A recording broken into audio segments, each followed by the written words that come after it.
Recording has started.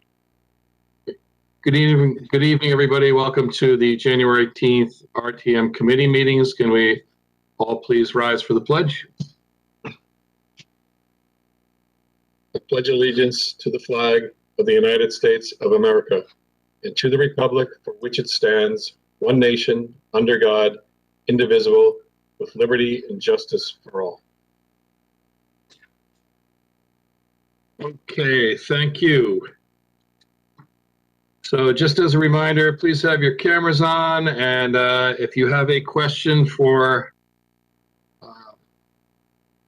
the presenter or the appointees tonight, please put it in the chat box so I could recognize you. Tonight we're going to start off our agenda order. This is number 2 on the agenda. It's the lease report from Town Attorney Jim Baldwin. Jim, the floor is yours. Thank you, Mark. Good evening, everyone. I first want to thank Connie Saxel because Connie is the one who really is the keeper of the leases and is on top of them as much as I am. I just help facilitate when they come around for renewal or there are any lease issues and that sort of thing. But she's the one who provides you with a spreadsheet, which you should have before you as part of the backup. And I, of course, have worked with her to bring it up to date. And I believe that what you see is up to date. That is not to say that all the leases are up to date. There are several which are in negotiation. And there were leases in particular with the restaurants that lease area from the town, the sidewalks that continued to pay the town. However, we're under negotiation with those 3 in particular with an idea of trying to smooth out the pricing that we charge. But we're in negotiations, so I'm not going to take that any further other than to explain why those have not been renewed to date. They are in process. One other question that I recall being asked of me last year at this time had to do with the possibility of having food trucks down by Jennings and that area. And all I can say about that is that is subject to negotiations with the existing concessionaire at Jennings, and it is a matter of dollars and cents. But we are exploring possibilities, but nothing has panned out to date. Haydew Farm is another question that I had last year, and I can tell you that we are in negotiations to try to have that property used in a more robust fashion. So stay tuned on that. Now, if you have any specific questions for me, I'd be happy to try to answer them. Thank you, Attorney Baldwin. We have a question from Representative Galdenzi. Mr. Moderator, through you to Attorney Baldwin. Mr. Baldwin, my one question is regarding 1401 Sasko Hill Road. I suspect this is something that's come up in the past as well, but that's the property utilized by the Country Club of Fairfield. I did not see it on the lease list. Well, I believe that they fall outside the terms of what's required to be in this lease list, which are terms of 3 years or less. But, well, actually, I can't explain that, to be honest with you, because we have leases in here that are longer than that. I guess we'll include it next year. I'm pretty sure that it doesn't expire until 2114 or so, according to my my best memory. It's a 100-year lease or 200-year lease. Yeah, has there ever been discussions around the legalities of such a long lease? Oh yeah, most certainly. Tom Stanky, the former conservation director, I believe even went so far as to go to Europe to research property records or deeds or something over there. And he has reached out to the town during my tenure here, and I've tried to assist him in putting together what records we can find, which are very few, concerning that property. But I certainly haven't undergone anything. I believe back in the Durrell administration in the 80s or late 70s, I think it was the 80s, there was a more robust investigation, and I believe that came to a conclusion that resulted in what we have now, which is, as I understand it, a firm lease with them up until the expiration in the year, I want to say 2114, but I'm not certain. It's quite a ways away. But very frustrating. Thank you. You're welcome. Thank you, Mr. Galdenzi. Representative Vergara is next. Thanks, Mr. Moderator. Jill Vergara, District 7. Hi, Jim. Hey, Jill. Hi. So I compared the lease report from last year, and I noticed that there are seven additional leases. And I tried to do a back-to-back comparison of each list, and most of those new additions seem to be related to the Burr Homestead. But I was wondering if you could point out some of the other additional leases and explain why they made it onto the list this year. The reason is because, as you pointed out, these were in the Burr Homestead, and they're technically leases with the town, although they're administered by the Fairfield Historical Society. But last year at this time, there were questions as to why they were not in. So we thought it would be best to include them. Perhaps I'll include the lease on Sasko Hill next year as well, if the body thinks that would be appropriate. I can't point out off the top of my head or going through here what else other than the Burr Homestead and the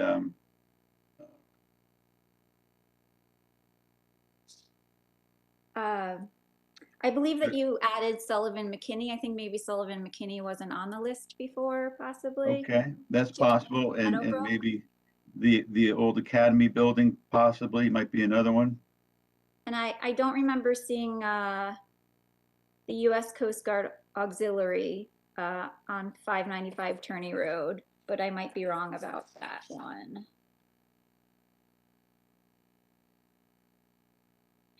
But is it possible to ask Connie for the future if there are additions or deletions to make that notation on this list for us? Sure. Yeah, we could do that. Okay, great.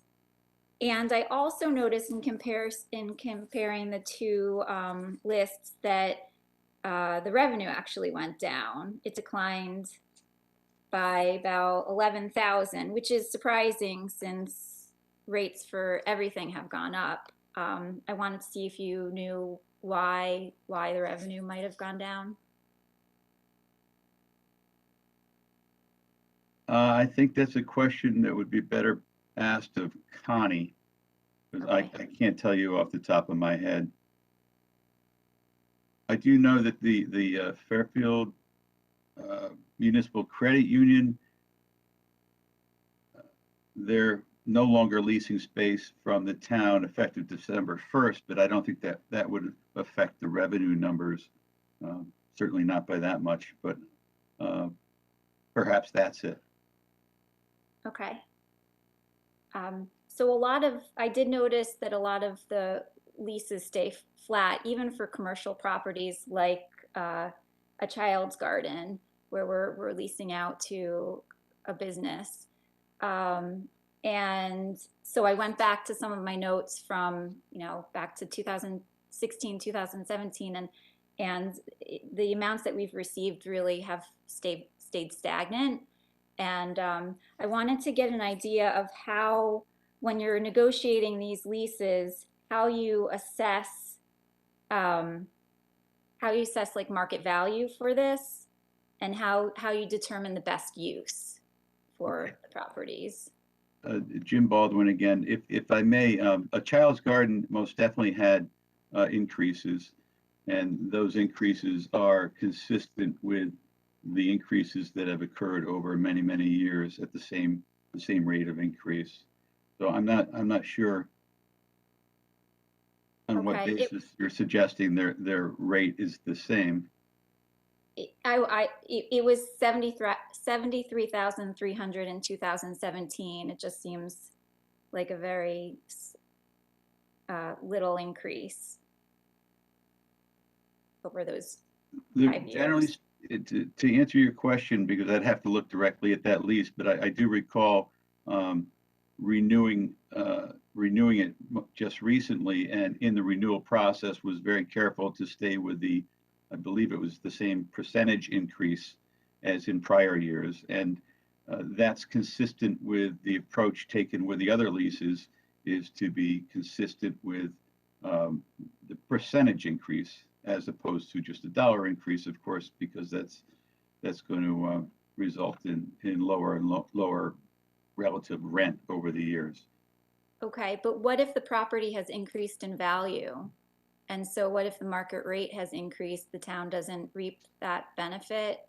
So like if our sidewalks become more valuable, or, property like a child's garden, Mona Terrace, we don't increase those values to reflect that increase in the market value?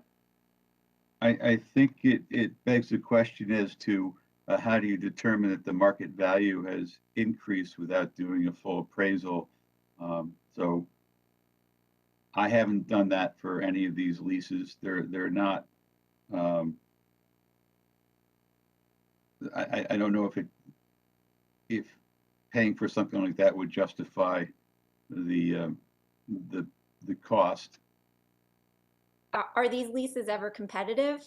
Do we have multiple bidders for these leases? Are we aware of any of these properties on our list where there's been inquiries into availability by other people?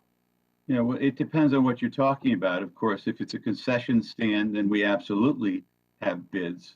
And however, if it's the sidewalk out in front of Centro, you're pretty limited, and it's for an obvious use for an obvious adjacent property owner or renter, as the case may be.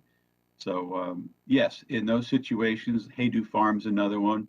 We do look out for other interested parties, not only in the case of Haydu Farm to get more rent, but perhaps, I think this was brought up last year, and it was a very good point, to get greater benefit to the townspeople in its use.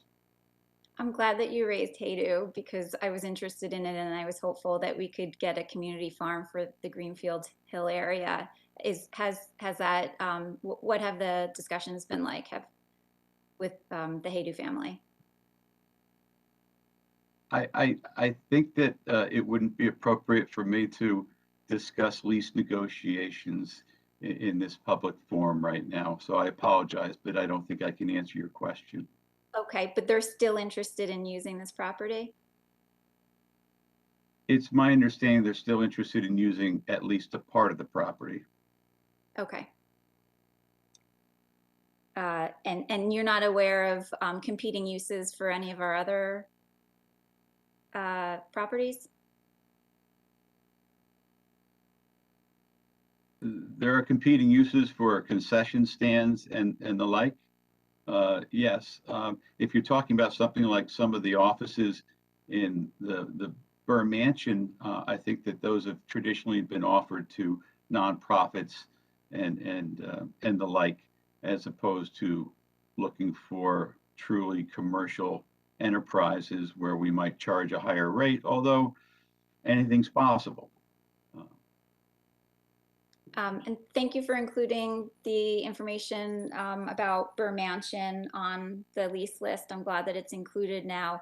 Are we still in discussions with the Fairfield Museum about the terms, and have the neighbors had any input in that?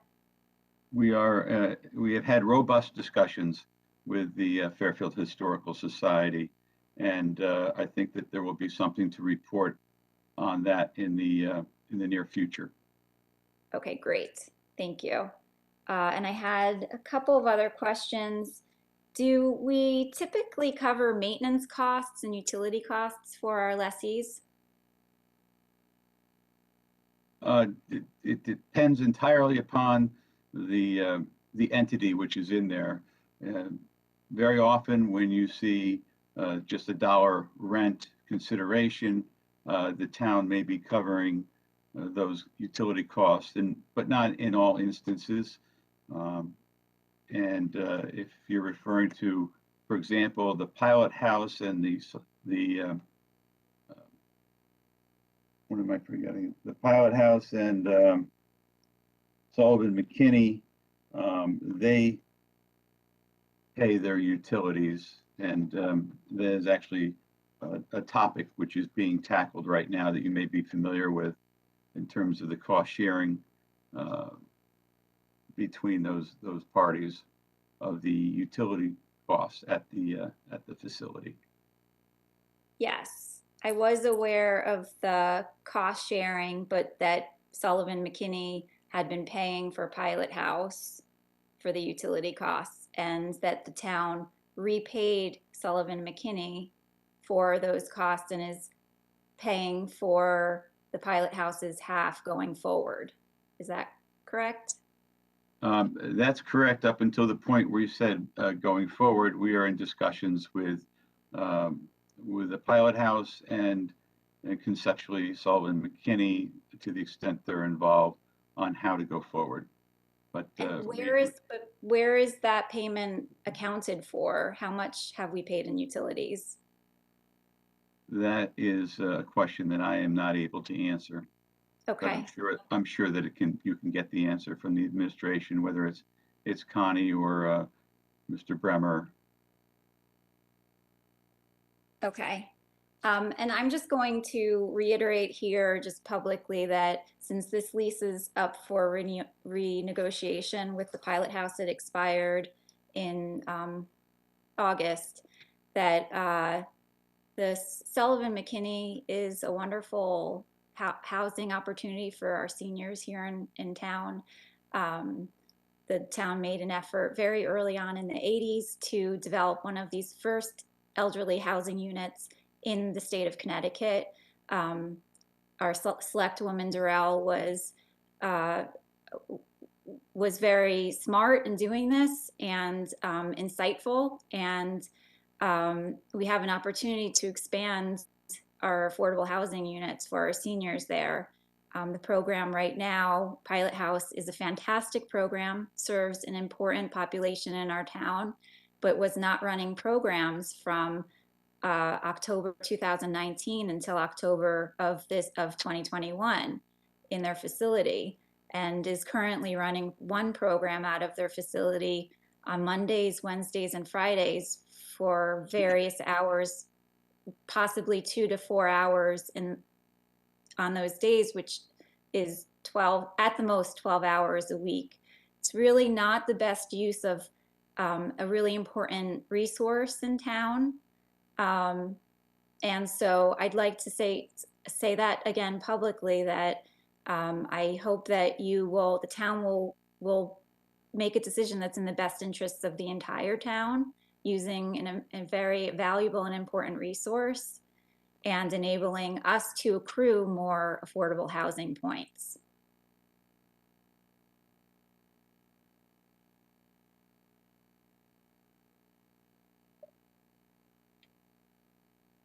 Thanks. Okay. That's all.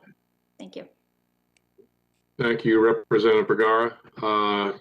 Next up, we have Representative Bateson. Yes, thank you, Mr. Moderator. Ed Bateson, District 1.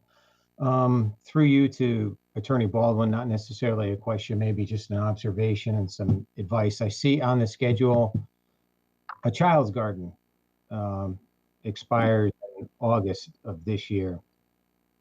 And I know in the Capital Planning Summit, I saw that the senior centers being discussed for renovations, and it was a significant number. So I imagine it's going to be a total facility redo down at Oldfield. And I think it's in our best interest to be a good landlord and, you know, bring a Child's Garden into this process, or start advising them that there are going to be planned changes at that facility. Whether they're going to be included in it, the new facility, or not, I don't know, because I haven't seen any plans. But I just think it would behoove us to bring them in, or start advising them that, you know, if there is no room for them in the new facility, that, you know, maybe we should tell them that. Or, you know, I haven't seen any plans. Just, I think something to, you know, keep in the forefront of your mind when, you know, you're talking to these people. That's all I have. If I may respond to that, Ed, I assure you that the first select woman has had very direct discussions with Mr.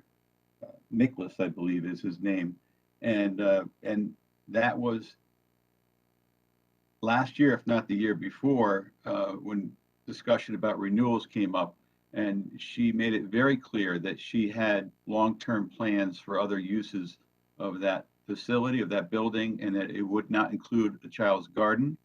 And Mr. Nicholas is completely aware of that, and therefore we have had a couple of one-year lease extensions with that understanding between the parties. So we have not been hiding any balls or cards in that regard. It wouldn't be fair to him. And the first select woman has been adamant and resolute about not trying to pull anything like that with tenants who have been renting with the town for a long time and serve a valuable need for the local population with the child care facilities. Good. I'm glad to hear that they're in the loop. Thanks. Welcome. Thank you, Representative Bateson. Representative Pistilli, please.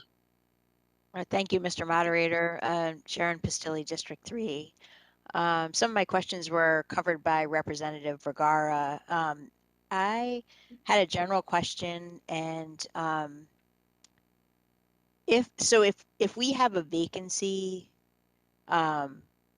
where we have been renting out space, like how do we prioritize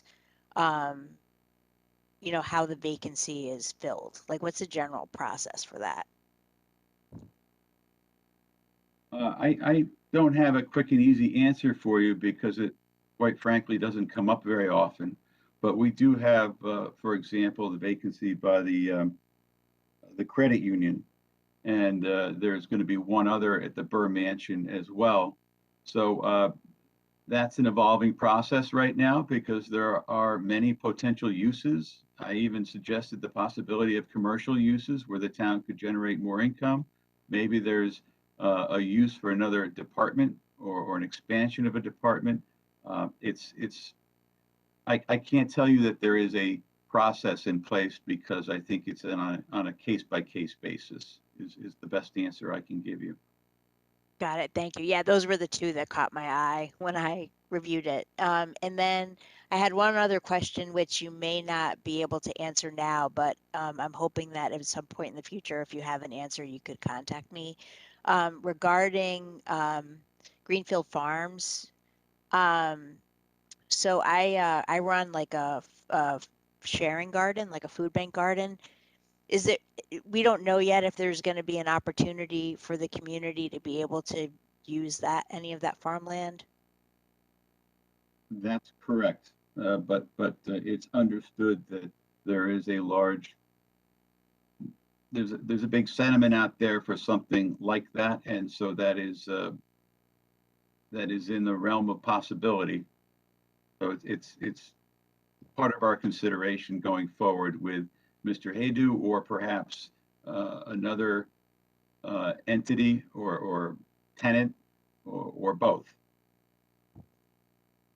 I grew up in Litchfield County, so this is very interesting to me. So thank you. I appreciate it. You're welcome.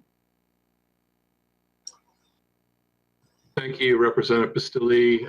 Representative Havey. Hi, thank you, Mr. Moderator. Lisa Havey, District 6, through you to Mr. Baldwin, or Attorney Baldwin. When we were talking about utilities being paid on leases, Do we still pay utilities for the, the concert venue in town? Drawing a blank on the name, if anybody could help me out. Fairfield Theater Company? The FTC. No, excellent. Do we still pay their utilities? Representative Havey, I cannot tell you off the top of my head whether or not we are or to what extent. I do recall that being somewhat of an issue and maybe discussed last year, but I'd be happy to get you that information. Thank you very much. I appreciate it. You're welcome. Okay, thank you, Representative Havey. Representative Zesma, please. Thank you, Mr. Moderator. Liz Esma, District 4, through you to Attorney Baldwin. Hi, Jim. So I don't recall what the historicals are, but I noticed for the concession stands, you have one, which is Lake Mohegan, that does have to contribute a percentage of their sales, and the others don't. And of course, I do see the disparity in their base rent. So is that the reason, or have we ever applied that formula to other concession stands? Yeah, we most definitely applied that formula. It's my understanding, just based on memory, that that is the norm, that we get a percentage of the receipts, or in some instances, I know with the Steel Point restaurant up on at Smith Richardson, that once they get to a certain point of their revenues, then the town receives a percentage. But I think that is the standard or the norm for the most part. Okay, so that may just be missing from the notes for those other concessions. Yes, it may be. That's right. Okay. Yeah, like for Jennings Beach, I'm not sure if that's stated in the notes or not. No, neither is it for H. Smith Richardson or Penfield, but it definitely is noted for Lake Mohegan. I'll make a note of that to put it in the notes next year. Okay, thanks, Jim. You're welcome. Thank you, Representative Zesma. I do not see anybody else in line, so thank you, Mr. Baldwin, for coming tonight. I guess there are a few things we're going to need to follow up on with you, and you're relieved of duty for this evening. Thank you, Mr. Moderator. I appreciate it. Have a good evening. You too. Okay, on our agenda order, it's number 3. It's the Blight Report. We have Fire Marshal Phil Higgins here tonight, I believe. Mr. Higgins? Good evening, everyone. Can you hear me? Yes, we can hear you. Good evening, everyone. How are you? Yes, my name's Phil Higgins, Fire Marshal, reporting on the Blight and Condemnation Board, which was originally adopted by the RTM back in 2004. Commission currently consists of the Health Department, Fire Marshal, as well as the Chief Building Official. Blight refers to properties that remain in disrepair or become dilapidated. Currently, we're looking at missing, broken, boarded up windows, siding, collapsing walls, fire, water damage, infestation of rodents, etc. If you have the sheets, we've looked at several properties, a lot of which started year or 2 years prior. I'm proud to say that we've closed out a lot of these complaints. Typically, we receive complaints through the town, of which we have our blight prevention officers go out, do a quick investigation, try and make a determination whether they fit the criteria of the blight. Upon that, we make a determination. We send out notification of the property owner. We schedule a hearing. Then at that point, we have the property owner come in. We'll discuss many of the options. What we're pretty much looking at is educating, engineering prior to enforcing. So I believe we've had a good year. Any questions in regards to the process or what you'll see in front of you?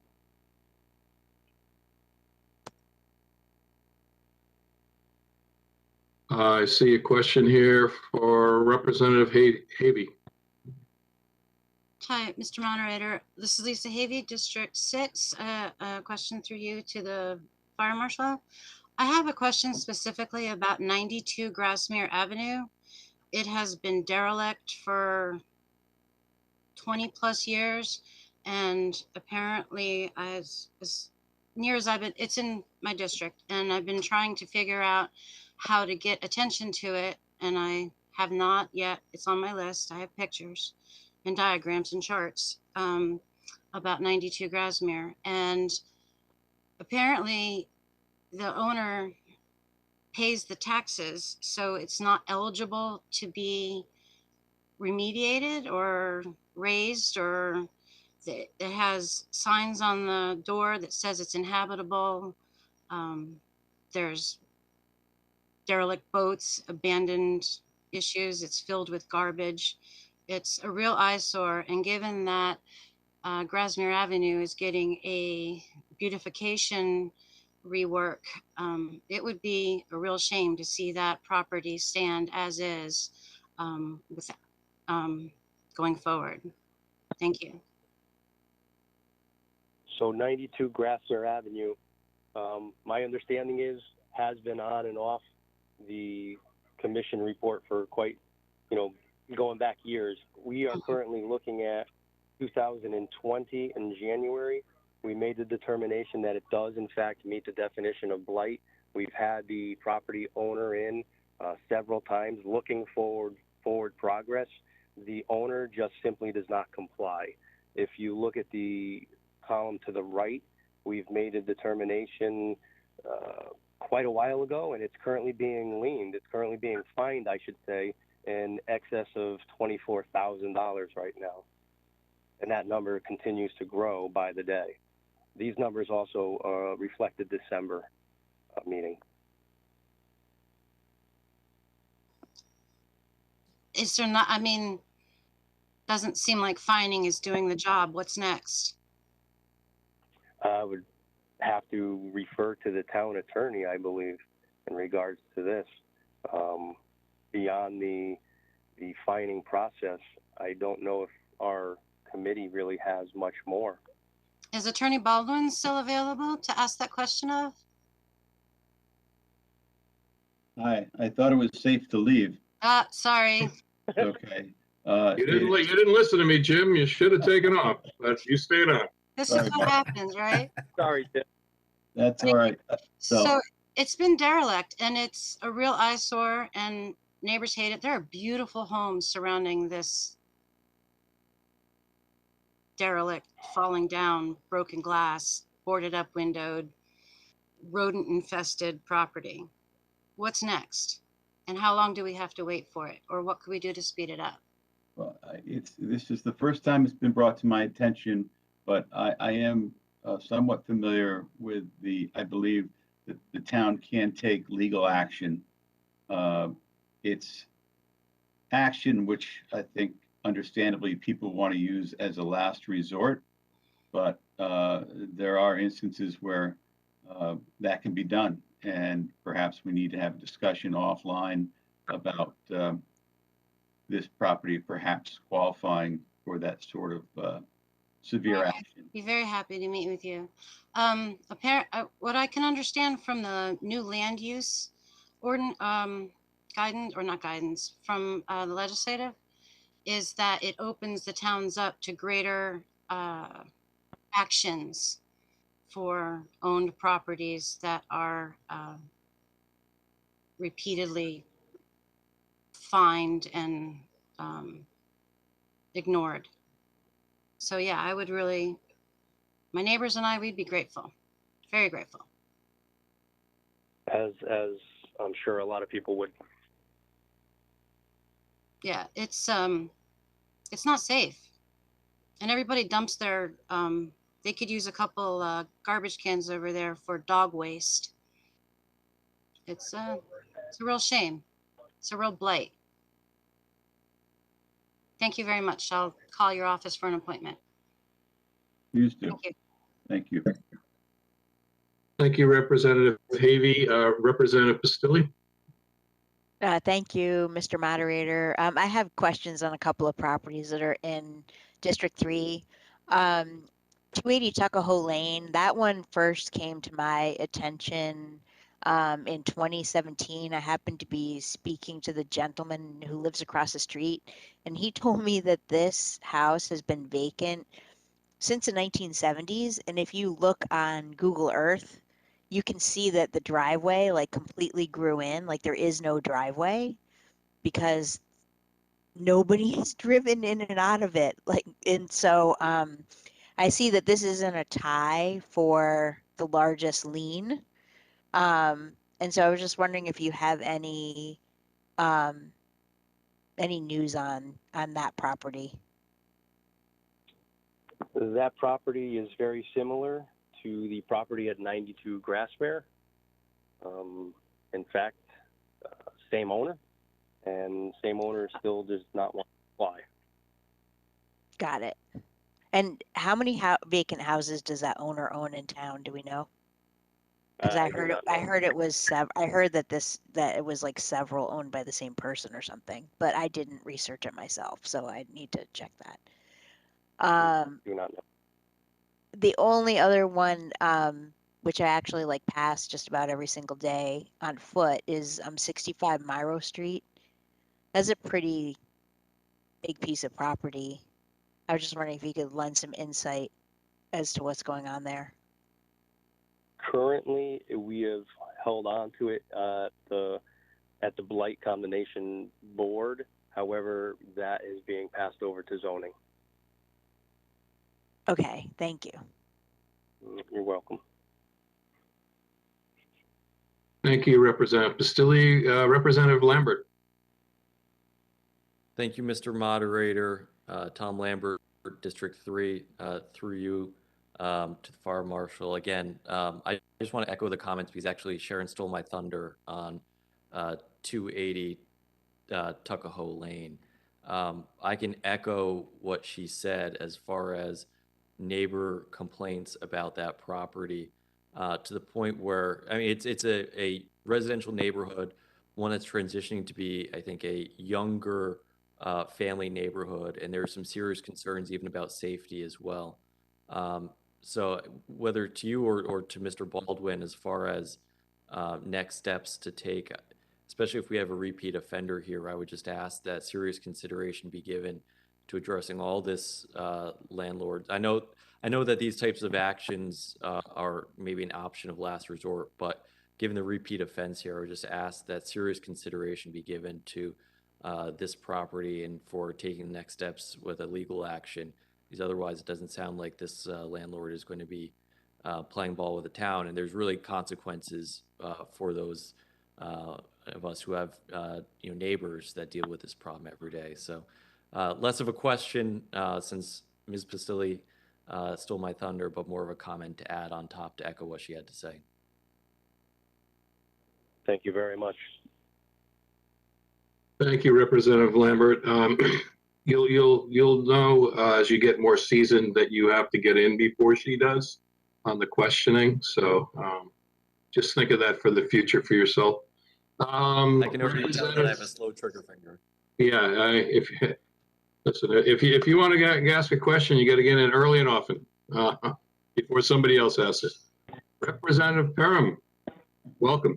Hello, Cindy Perham, District 2, through you, Mr. Moderator, to Phil.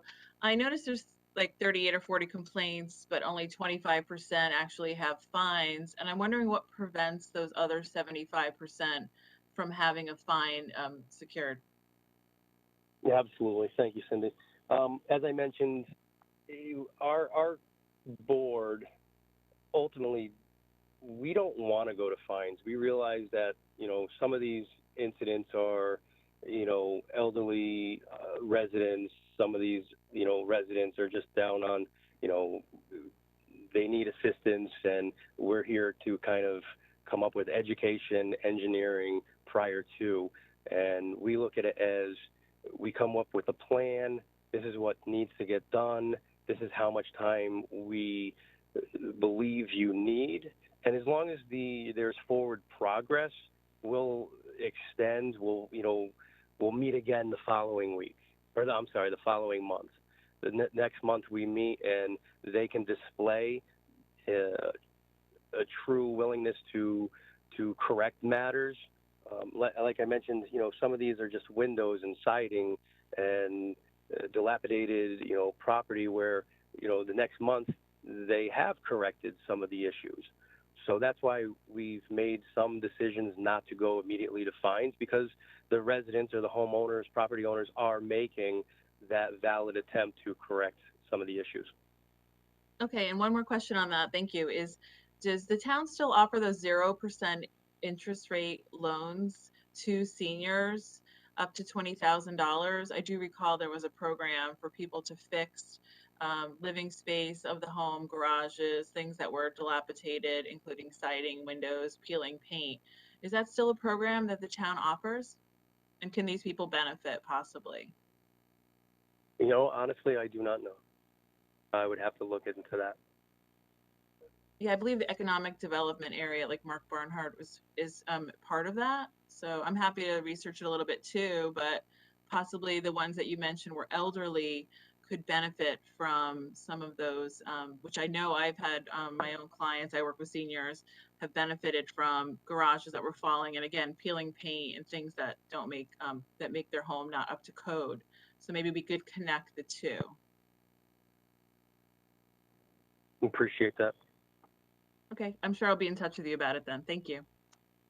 Thank you. Thank you, Representative Perham. Representative Monahan.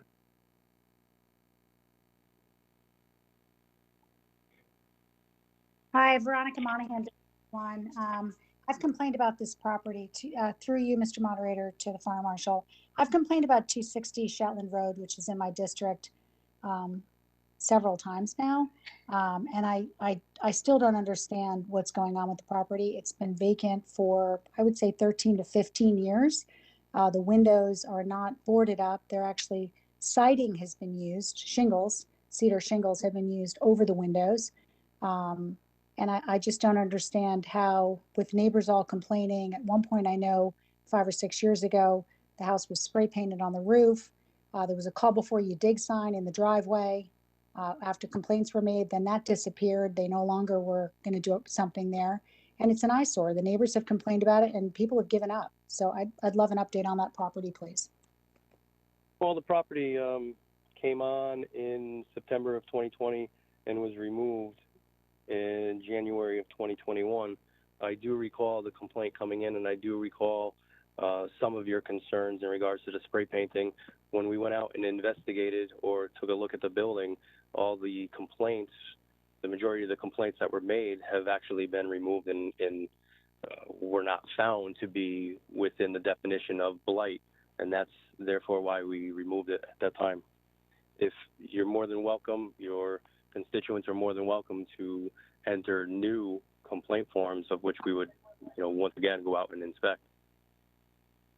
It's just been done so many times over the past 10 to 15 years. I think people have just given up.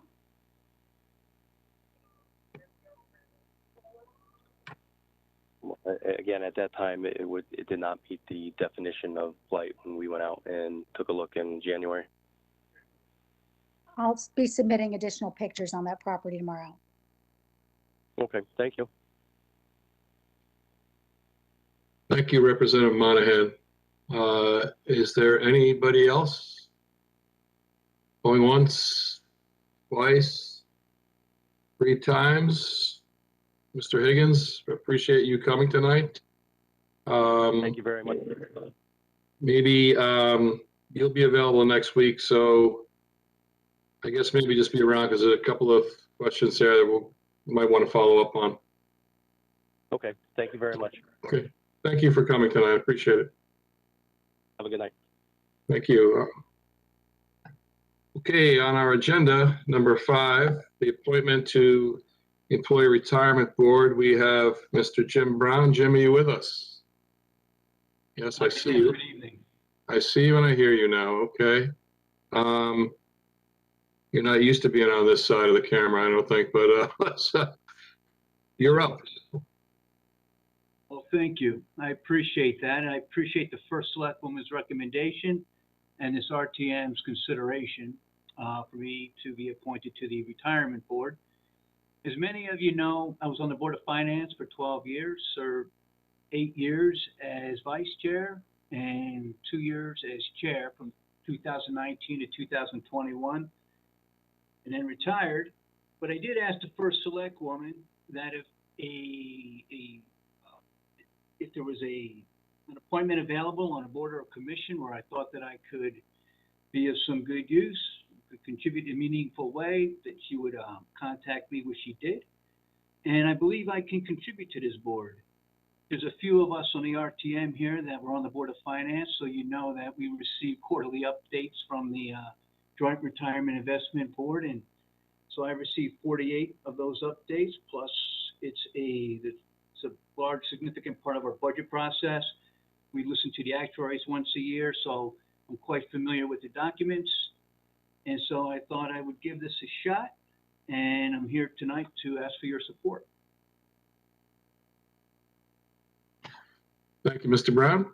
Are there any questions for Mr. Brown? Well, seeing none, oh, Representative Vergara has a comment. Hi, Jill Vergara, District 7. Hi, Jim. I just wanted to say that I wanted to thank you for volunteering for this. You were a fantastic chairman, and I really appreciated all the work that you put into it over those years, and I wholeheartedly support your appointment. Thank you so much for volunteering to do this. Thank you, Jill. I appreciate that. Thank you for your comments. Thank you, Representative Vergara. Representative Zesma, please. Thank you, Mr. Moderator. Happy New Year, Jim. Great to see you. I just wanted to say it was a real honor serving with you on the Board of Finance, and I truly appreciate you stepping up to continue your service to the town. I know you'll be a great asset, and I wish you all the best. Thank you, Liz. Appreciate that, and Happy New Year. Thank you. Thanks. Thank you, Representative Zesma. Representative Iacono. Thank you, Mr. Moderator. Pamela Iacono, District 8. Jim, I just also wanted to echo the same sentiments. I can't think of a person that I know that would be better to fill this job at this time. So thanks for your willingness to come back and continue to do work for the town. We all really appreciate it. You were really well respected on that board. It's nice that you're going to be a face that we get to continue to see. Thank you, Pam. Appreciate that. Appreciate the comments, everyone. Thank you, Representative Iacono. I don't see any other comments, and I would echo what our 3 previous representatives said about Jim. You've been a great volunteer for the town. Many of you don't know this. He also was a volunteer rec girls basketball coach, which is a hell of a lot harder than any of this other stuff to do, especially when they're in 3rd, 4th, and 5th grade. So I commend him for that as well. I don't believe you'll have to come next week, so we'll see you on the flip side. Thank you, Mark. Those were good years ago, right? Those were fun. Certainly were. Certainly were. Thank you, Jim. Appreciate everyone. Thank you. Have a good night. Okay, next up, agenda item number 6, appointment to the Harbor Commission. Mr. Jeffrey Warren. Mr. Warren, are you with us tonight?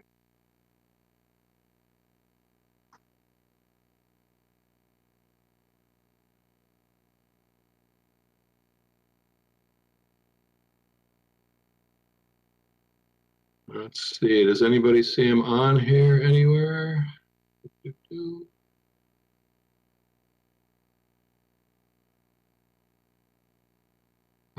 I do not see his name listed here. All right, let's skip over that. He apparently was supposed to be here tonight, but he said he'll also be here for our regular meeting next week. So next we have 2 appointments to the BAA, agenda item number 7. Catherine Gusson, who is not available tonight, and Judy, I'm going to butcher your last name, I'm sorry, is Stablak? You actually got it correct. I did? I'm impressed. Thank you. Wow. I've traveled the world, and I can butcher any name at any time, so Thank you for coming and volunteering. So just tell us a little bit about yourself. Oh, my name is Judy Sablack, and I was assisting the Board of Assessment Appeals last year through the revaluation, and personally heard 88 appeals and deliberated on over 600 with the rest of the board. And I actually enjoyed that. It was very, very interesting, and I loved helping the town, I loved helping the residents, and I'd like to continue that for the 2022.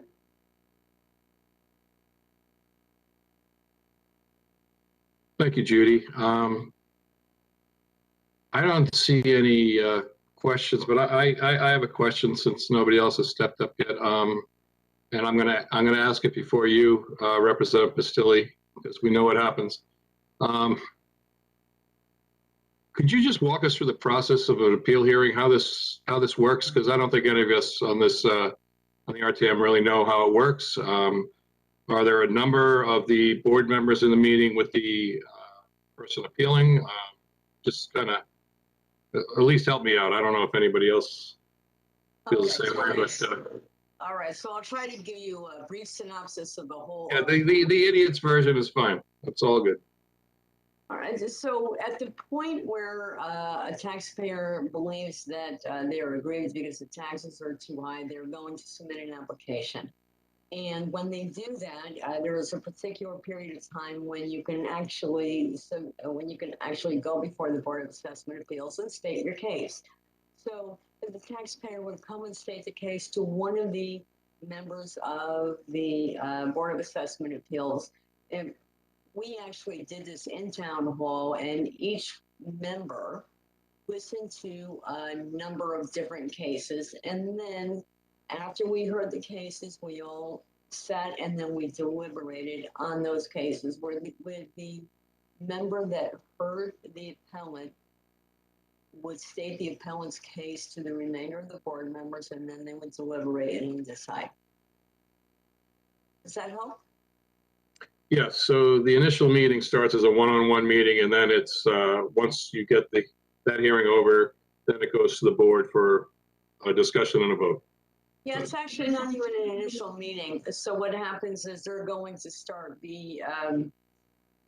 for the reval, there was a preliminary hearing to see if there was anything that could be addressed preliminarily. If it could not be addressed preliminarily, then it would go to the Board of Assessment Appeals, and then you would go for your individual hearing face to face. Okay, thank you. Representative Pastilli. Thank you, Mr. Moderator. Through you to Ms. Zablack, I just have a couple of general questions, and some of it is just because I'm not as up to speed on this process as I should be, so I do appreciate your explaining it. Just for our own education, like, are these meetings recorded? So if we wanted to listen to them ourselves, just to see Absolutely. how they go, and Yes. the deliberations are recorded too. Yes. Okay, so then they're like on FairTV, so we can watch them. You could. On YouTube, I think. Yeah, okay, cool. And then, thank you. And then I just had another like general question. Because you have a real estate background, and this is not like directed at you, it's just a general question. If someone has a real estate background and they know like the attorneys, they know the clients, I think, just because in general they're so connected to the community, like at what point does someone have to recuse themselves? Like, because they might have been involved in a sale of somebody who's now coming back for an appeal? Because it covers directly what's related to, I mean, it's directly related to the industry, right? So in what cases do people have to recuse themselves, and does that ever cause like an issue of there not being enough people to vote on something? I recused myself from maybe a few deliberations, but you're going to recuse yourself if you know the party, and if you have, obviously, if you've ever had done business for the party, you would have to recuse yourself. But if you know and you're friendly with the party, then you would absolutely recuse yourself. I don't know what the standards are for the other people that are on the commission or on the board, I can tell you that that's what I would do if there's any question. And here's the thought, if you have any question, whether it's right or wrong, then the fact that you're questioning it means that you should recuse yourself. How's that? Yeah, got it. I just wasn't sure how it worked, like, being in real estate and then dealing with a real estate issue. You know what I mean? Like, it just seems like it would get a little complicated, but I Well, really appreciate your explaining could. it. Yeah, Yeah.